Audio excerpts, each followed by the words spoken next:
आप सभी का। आप देख रहे हैं हमारी खास बुलेटिन धोरों की धार और मैं हूं आपके साथ मनीष शर्मा। और चलिए बुलेटिन की शुरुआत में बड़ी खबर आपको देते चले। अजमेर दरगाह शरीफ परिसर से जुड़े विवादित दावे ने एक बार फिर से सियासी और धार्मिक हलकों में हलचल बढ़ा दी है। राष्ट्रीय महाराणा प्रताप सेना की ओर से अजमेर जिला न्यायालय में याचिका दायर करने की प्रक्रिया शुरू की गई है। इसमें दरगाह परिसर में शिव मंदिर होने के दावे की तथ्यात्मक जांच और सर्वे कराने की मांग की गई है। संगठन क्या कह रहा है? इस संगठन का कहना है कि ये मामला केवल आस्था का नहीं है बल्कि ऐतिहासिक तथ्यों से जुड़ा हुआ है। इसकी निष्पक्ष जांच न्यायालय के निर्देश पर होनी चाहिए।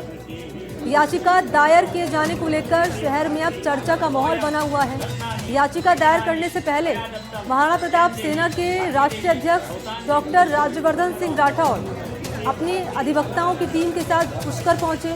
पुष्कर सरोवर में विधिवत पूजा अर्चना की और तीर्थ पुरोहित मधुसूदन पाराशर द्वारा संपन्न करवाई गई इस पूजा के दौरान पुलिस प्रशासन ने कानून व्यवस्था बनाए रखने के लिए यहां अतिरिक्त सुरक्षा व्यवस्था की।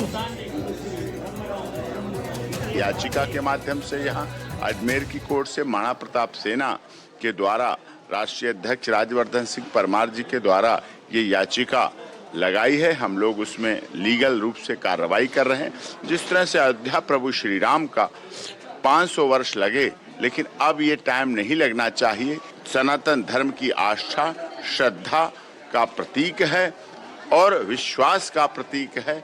जिस तरह से हमने अपनी विरासत को बचाया, विकास को भी चलाएंगे, विरासत को भी बचाएंगे और अपने सनातन धर्म की रक्षा के लिए हम सब लोग पूरी तरह से कटिबद्ध हैं और उसी तरह से कार्य कर रहे हैं। अजमेर दरगाह नहीं, हमारा पवित्र हिंदू मंदिर है। अगर आज खुदाई हो जाए तो वहाँ शिव ही मिलेंगे। अगर सब मिले तो मुझे फांसी पर चढ़ा दिया जाए, मैं हंसते हंसते फांसी पर झूल लूंगा। हर हर महादेव। और इस वक्त आपको टीवी स्क्रीन पर सहयोगी पवन अटारिया हमारे साथ नजर आ रहे होंगे। पवन, याचिका जिला न्यायालय में लगाई गई है। दरगाह परिसर में यहां दावा किया जा रहा है शिव मंदिर होने का। अब भी बताइए कि इस याचिका में किन किन बातों का जिक्र किया गया है और क्या कहा गया है यहां महाराणा प्रताप सेना के राष्ट्रीय अध्यक्ष की ओर से इस मामले को लेकर। बिल्कुल, देखिए विष्णु गुप्ता द्वारा पूर्व में इस ख्वाजा गरीब नवाज की दरगाह में शिव मंदिर होने का दावा यहाँ पर किया गया था और आज फिर एक और महाराणा सेना के राष्ट्रीय अध्यक्ष राज्यवर्धन सिंह अपने जो वकील हैं उनके द्वारा यहाँ पर अजमेर माननीय न्यायालय पहुंचे और यहाँ पर दावा किया गया है कि यहाँ दरगाह में मस्जिद है और मस्जिद के अंदर शिव मंदिर है। अगर ऐसा नहीं हुआ तो वह खुद फांसी पर चढ़ने को तैयार है। इस तरीके का दावा और कई महत्वपूर्ण मुद्दों पर पूर्व जो विष्णु गुप्ता के द्वारा जो दावा पेश किया गया था उसके मुद्दों को जोड़कर एक और याचिका पेश की गई है। मगर माननीय न्यायालय की जो समय है वो पूरा होने के चलते अभी उस याचिका पर कोई भी निर्णय नहीं लिया गया है, ना ही खारिज की गई है, ना ही एक्सेप्ट की गई है, ना ही कोई अगली तारीख की गई है। इसमें आगामी दिनों में तय होगा कि इस याचिका पर माननीय न्यायालय को क्या करना है। फिलहाल इस तरीके की जो याचिका है, एक बार फिर अजमेर में इस याचिका को लेकर हलचल तेज हो गई है और खुफिया विभाग भी एक्टिव मोड पर आ गया है। और जिस तरीके से राज्यवर्धन सिंह द्वारा पूर्व में भी ख्वाजा गरीब नवाज की दरगाह में मस्जिद यहाँ पर शिव मंदिर होने की बात यहाँ पर की गई थी। फिलहाल याचिका पर अभी तक किस प्रकार का कोई निर्णय नहीं लिया गया है। हालांकि यहाँ पर जो राज्यवर्धन सिंह है उनका अपने वकील के द्वारा ये दावा किया गया है कि दरगाह में मस्जिद ना होकर शिव मंदिर है और शिव मंदिर में अगर शिव मंदिर खुदाई अगर की जाती है, आर्कोलॉजी विभाग और अन्य दूसरे विभाग इसकी सर्वे करते हैं और उसमें शिव मंदिर होता है तो वह उनका यानी कि राज्यवर्धन सिंह का होगा। अगर शव यानी कि मस्जिद में जो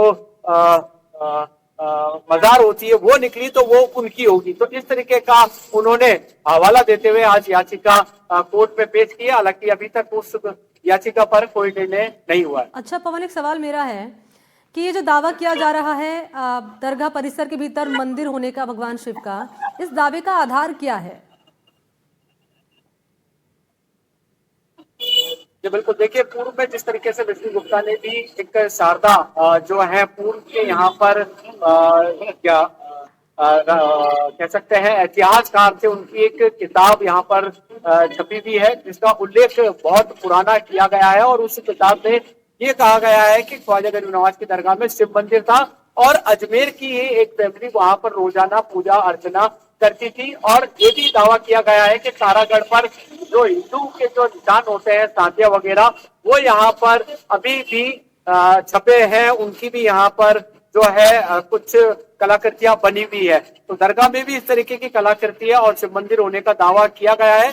और इसको लेकर काफी समय से ये याचिका चल रही थी। पहले विष्णु गुप्ता ने की थी, अब राज्यवर्धन सिंह ने की। हालांकि विष्णु गुप्ता वाली जो याचिका थी सुप्रीम कोर्ट ने खारिज कर दी और सुप्रीम कोर्ट के न्यायाधीश ने यह कहा था कि इस याचिका को हम यहाँ से खारिज कर रहे हैं, मगर निचली अदालत में इसका कोई प्रभाव नहीं होगा। निचली अदालत इस मामले में जो भी तथ्य अनुसार जो भी निर्णय लेना चाहे तो वो बता रहे हैं कि ले सकती ये है, जो मगर याचिका लगाई गई है ये इसे ना खारिज तो स्वीकार किया गया ना ही खारिज किया गया। अभी मामला किस रूप में पवन आगे बढ़ेगा इस पर रहेगी हमारी नजर। अपडेट आपसे लेंगे। अभी के लिए शुक्रिया आपका तमाम जानकारी के लिए पवन। और आगे रुख करेंगे अलवर से आ रही इस बड़ी खबर का, जहां मिनी सचिवालय में किरोड़ी लाल मीणा है, मंत्री हैं, कृषि मंत्री, जिन्होंने बैठक ली है। प्रशासनिक अधिकारियों के साथ बैठक बुलाई गई है और इसमें हुई है चर्चा मूलभूत सुविधाओं पर। किसानों को बिजली मिलना प्राथमिकता हो, ये कह रहे हैं मीणा।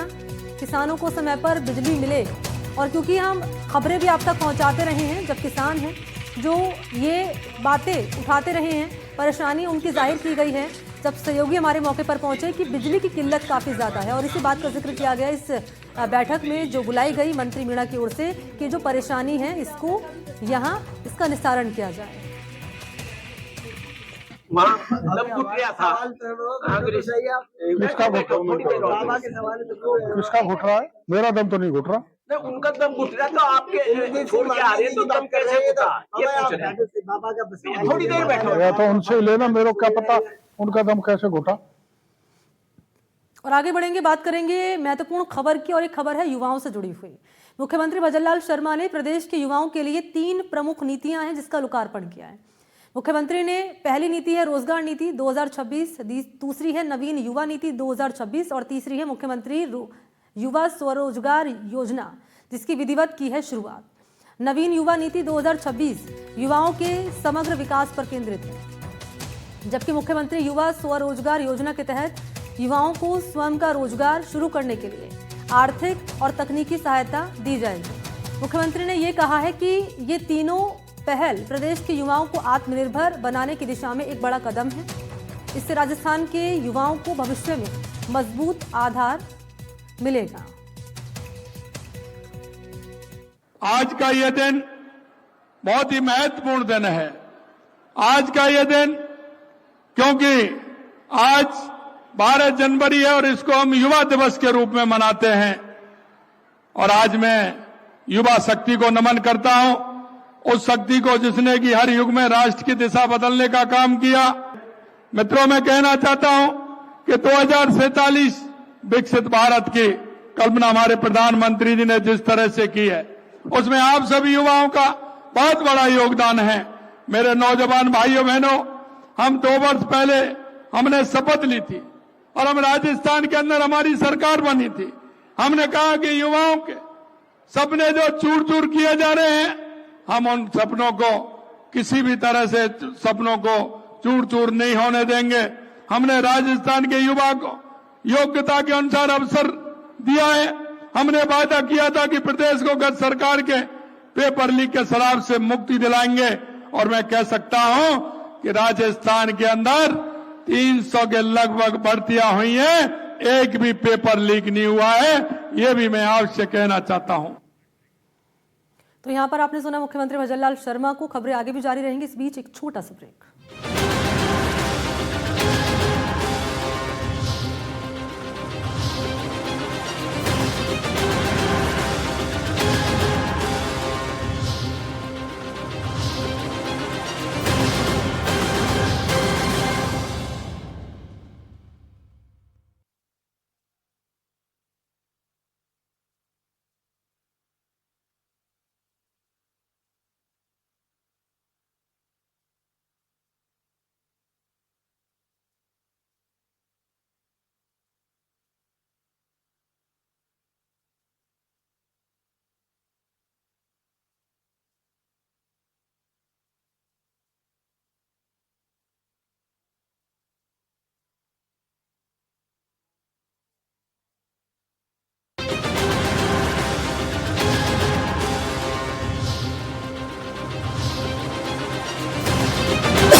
और स्वागत है आप सभी का ब्रेक के बाद। खास बुलेटिन देख रहे हैं हमारा आप। बात करेंगे बड़ी खबर की। इन सबके बीच यहाँ पर महेंद्रजीत सिंह मालवीय ने बीजेपी छोड़ने का ऐलान क्या किया कि प्रदेश की राजनीति का पारा हाई हो गया। निकाय चुनाव से पहले वागड़ की राजनीति में बड़ा राजनीतिक बदलाव के संकेत मालवीय ने दे दिए हैं। इस पर बीजेपी प्रदेश अध्यक्ष मदन राठौड़ ने प्रतिक्रिया दी है। उन्होंने कहा कि फिलहाल इसकी जानकारी नहीं है। पाली से कांग्रेस के विधायक भीमराज भाटी ने कहा कि कांग्रेस से जाना मालवीय की सबसे बड़ी बेवकूफी थी, लेकिन वो अब लौटकर समझदारी दिखा रहे हैं। भाटी ने कहा कि कांग्रेस ने महेंद्रजीत सिंह मालवीय को बहुत कुछ दिया है। तो अब सियासी घमासान इस पर मचा हुआ है, लेकिन इन सब के बीच में बीजेपी के प्रदेश अध्यक्ष हैं, यहाँ पर उन्होंने इस मामले को लेकर बोलने से इनकार कर दिया। कांग्रेस मेरे लिए नई पार्टी नहीं है। पिछले 40 साल मैंने कांग्रेस में निकाले, सरपंच के रूप में, प्रधान के रूप में, एमपी के रूप में, 5 बार जिला प्रमुख के रूप में, 4 बार विधायक के रूप में, 2 बार सरकार के मंत्री के रूप में लंबे समय तक कांग्रेस में काम किया। लेकिन कुछ समय पहले मेरा ऐसा मन हुआ कि डबल इंजन की सरकार है, मेरे क्षेत्र में विकास होना नहीं चाहिए और जनता का अहित नहीं हो। उस हिसाब से मैं ज़रूर भाजपा में गया, लेकिन वहाँ जाने पर मैंने देखा कि अपना एडजस्टमेंट, अपनी सहमति ठीक ढंग से यहाँ पे नहीं बन सकती है। और इसलिए मैंने अपने मन के अंदर अपने कार्यकर्ताओं से राय लेके तय किया कि कांग्रेस पार्टी में जाना चाहिए। कि हमें समाज में कुटुंब प्रबोधन बहुत ज़रूरी है। ये हमको जनता को सिखाने की ज़रूरत है। मैं एक विषय से हट के बात कर रहा हूँ आपसे। ये विषय है, ये हम आपके साथ चर्चा करना चाहते थे। परिवार में कुटुंब प्रबोधन बहुत ज़रूरी है। एक बात मैं और बताता हूँ आपको, न तो हमसे कहा, मेरी नियमित रूप से मैं संपर्क में भी हूँ, मेरी बातचीत भी हुई है, बातचीत भी होती रहती है, ऐसी कोई बात नहीं है। और यूं वैसे कोई मान लो छोटी मोटी होती रहती है तो हम आपस में परिवार के बाद, परिवार कुटुंब प्रबोधन हमारा है, हम समझ लेंगे, सलट लेंगे। तो भाई साहब ये मानता हूँ कि कांग्रेस ने ये क्या नाम मालवीय साहब को बहुत कुछ दिया। सेंट्रल वर्किंग कमेटी के मेंबर बनाए, कैबिनेट मिनिस्टर बनाए, उनके विशेष तो जिला प्रमुख बनाया। उसके बावजूद भी पता नहीं क्यों उनका दिल नहीं भरा और वो बीजेपी में गए। बीजेपी में गए, क्या लाभ हुआ? हारे। आज तक हारे नहीं थे वो कभी, लेकिन बीजेपी में जाके हारे। उनको था कि शायद बीजेपी में जाऊंगा, जीत जाऊंगा। तो मैं तो स्वागत करता हूँ, मेरे क्या तकलीफ है? तो कांग्रेस में आए हैं, आने वाले का तो सदा ही स्वागत है, दुश्मन का भी स्वागत है। लेकिन उनकी बेवकूफ़ी साबित हो गई जब उन्होंने कांग्रेस छोड़ के बीजेपी ज्वाइन करी। अब समझदारी सब कर रहे हैं, कोशिश कि समझदार बन जाऊं, ये बात है। तो 12 दौरे पर ग्रामीण विकास राज्य मंत्री ओटाराम देवासी ने यहां बजट को लेकर महत्वपूर्ण बैठक ली। जिला स्तरीय बैठक बुलाई गई है। उन्होंने विकास कार्यों और योजनाओं की प्रगति पर जानकारी दी। मंत्री देवासी ने कहा कि मुख्यमंत्री भजनलाल शर्मा के नेतृत्व में विकास जारी है। आगामी 2026 के बजट को लेकर तैयारी चल रही है। उद्योगपति और किसानों के सुझाव बजट को लेकर लिए जा रहे हैं ताकि जिले का चौमुखी विकास हो सके।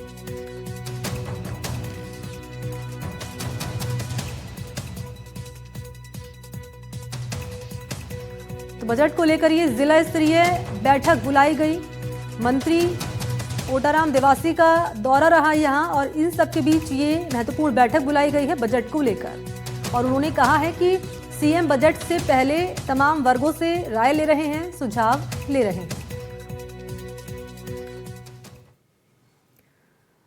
और आगे जयपुर का रुख कर लेते हैं। यहां विवेकानंद ग्लोबल यूनिवर्सिटी का 9वां दीक्षांत समारोह मनाया गया। 2000 से ज्यादा डिग्रियां विद्यार्थियों को बांटी गई हैं। मुख्य अतिथि केंद्रीय कानून एवं न्याय मंत्री अर्जुन राम मेघवाल रहे। उनकी मौजूदगी में यह आयोजन भव्य रहा। मेघवाल ने कई विद्यार्थियों को डिग्रियां प्रदान की और स्वामी विवेकानंद के आदर्शों को अपनाने पर जोर दिया।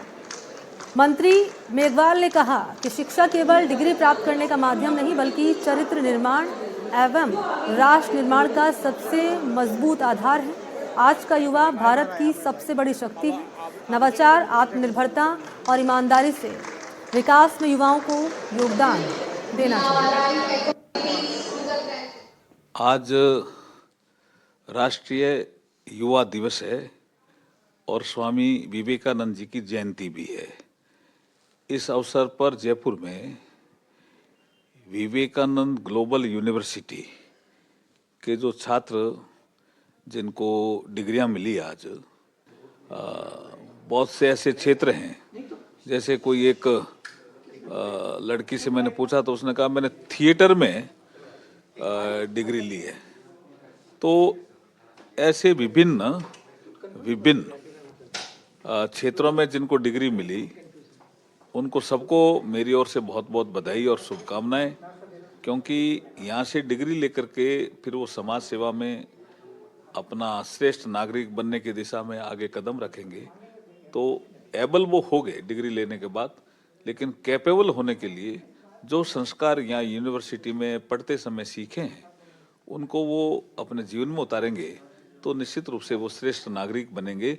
यही मेरी शुभकामनाएं हैं आज के दिन की। आज हम 9th कॉन्वोकेशन मना रहे हैं यहाँ।